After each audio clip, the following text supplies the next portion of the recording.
دوسرا یہ کہ انصاری صاحب کی علمی ادبی اور جو دانشورانہ ان کی حیثیت ہے اور جو ان کا مقام ہے وہ تو ظاہر ہے کہ کوئی عالم آدمی بات کرے گا یا کوئی دانشور بات کرے گا. میں تو یہ سمجھتا ہوں کہ انسانی سطح پر اور شخصی سطح پر ساحر صاحب کا جو انسانی کردار ہے اور شخصی کردار ہے وہ بھی بہت بلند قامت ہے اور بلند قامتوں سے زیادہ بلند قامت ہے. اور ساحر صاحب نے ایک زندگی ہمارے درمیان گزاری ہے اور جو پاکستان میں کہا جاتا ہے کہ شریف وہ ہے جسے موقع نہیں ملتا یا مواقع نہیں ملتے، لیکن ساحر انصاری صاحب کی زندگی جو ہے وہ مواقعوں سے بھری ہوئی ہے اور انہوں نے ایک ایسی شاندار زندگی گزاری ہے جس کی لوگ حسرت کر سکتے ہیں اور بہت شرافت سے گزاری ہے، بہت ادب اور تہذیب سے گزاری ہے. اور آخری بات یہ کہ میں اپنی نسل جو ہماری 80 کی دہائی کی نسل ہے، 90 کی دہائی کی نسل ہے، اس ساری نسل کی جانب سے ساحر انصاری صاحب کی خدمت میں اپنی محبتیں اور اپنی عقیدتیں میں پیش کرتا ہوں. اور بہت خوش ہوں کہ اس تقریب میں ہارون رشید صاحب نے اور فاطمہ حسن صاحبہ نے اور باقی جن لوگوں نے بھی اس میں حصہ لیا ہے اور آپ سب لوگ جو یہاں شریک ہوئے ہیں، آپ نے ایک آواز ملائی ہے جو سچائی کی، تہذیب کی اور فتح کی آواز ہے. بہت شکریہ.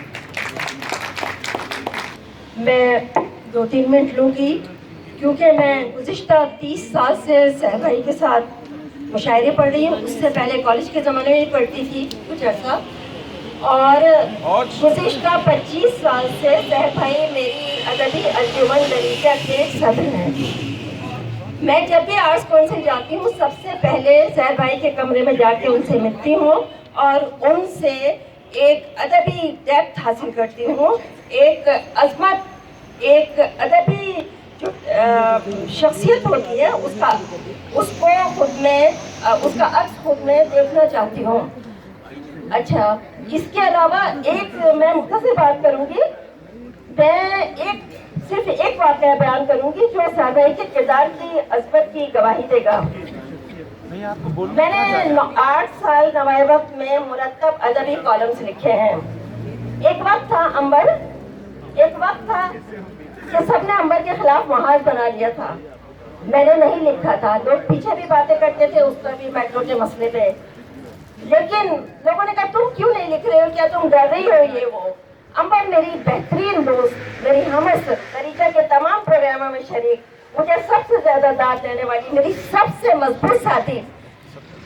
لوگوں کے افسانے پہ میں نے کچھ 1-2-4 جملے اس طرح کے لکھ دیے جو اس کی نادانی کی طرف اشارہ کرتے تھے.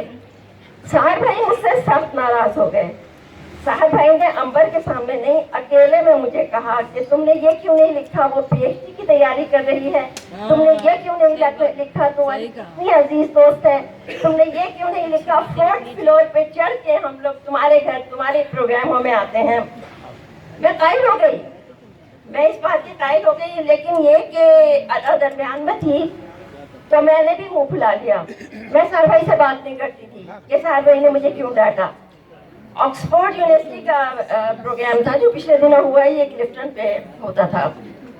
وہاں پر ہم تھے، اسٹالز لگے ہوئے تھے کھانے کے. ساحر بھائی خود اٹھ کے آئے اور میرے میاں کو مجھے بٹھایا، ہمارے لیے کھانے کا آرڈر دیا، ہمیں سمجھایا اور کہا کہ میں ایک تاریخ ساز جملہ کہنے آئی ہوں صرف یہاں کہ ریحانہ احسان تم یہ کیوں بھول جاتی ہو کہ کیا میں صرف امبر کا باپ ہوں؟ کیا میں صرف امبر کا باپ ہوں؟ نہیں، میں تمام شاعرات کا باپ ہوں. میں تمہارا بھی باپ ہوں، میں تمام شاعرات کا باپ ہوں. شکریہ.